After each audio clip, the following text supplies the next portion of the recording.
Hello everyone! Tayo ay magbabalot na naman ng dumplings. Ito ay repolyo na may giniling na baboy. Ito ang aking ipinapakain sa lunch. Lalo na pag Sabado, nandito sila amo. Yan lang. Simple lang. Wala na kasi kaming stock, kaya gagawa na naman ako.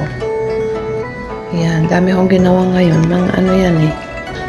Mahigit 60 pieces lahat yan na nagawa ko.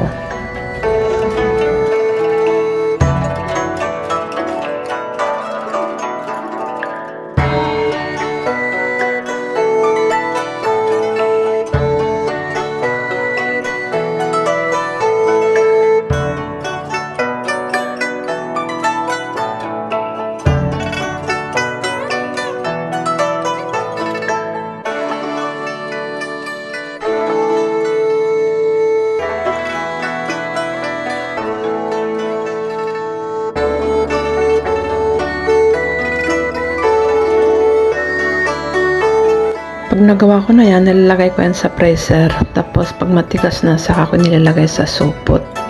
At pag magluluto na, yun lang. Maglabas na lang siya. Yan. Ako'y magluluto. 12 ang kinakain na amo ko. Ako mga 8, ganun lang, pati kay madam.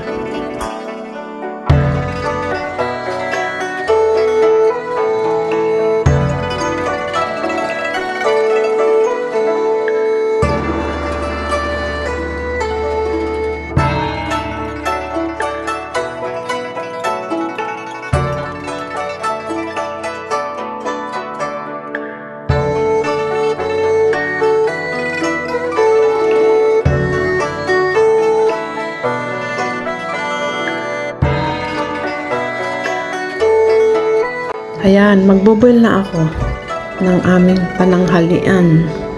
Yan ang aming tanghalian, dumplings. Yummy, yummy. Pag kumukulo pala yan, ang teknik ko, pag kumukulo na siya, syempre may bubbles. Buhusan ko yan ng tubig na naman, 1 bowl. Bali, 3 beses na nilalagyan ko. Takpan ulit, pero hindi yung, may nakabukas kaunti yung lid niya. Tapos, pag kumulo, lagyan ulit ng tubig para hindi siya bumulwak yung bubbles. Yan na, nakaluto na ako mga lalabs ng dumplings. Tayo ay kakain na. Sinasawsaw ko sa may sili, chili sauce. Masarap siya. Enjoy watching. Salamat!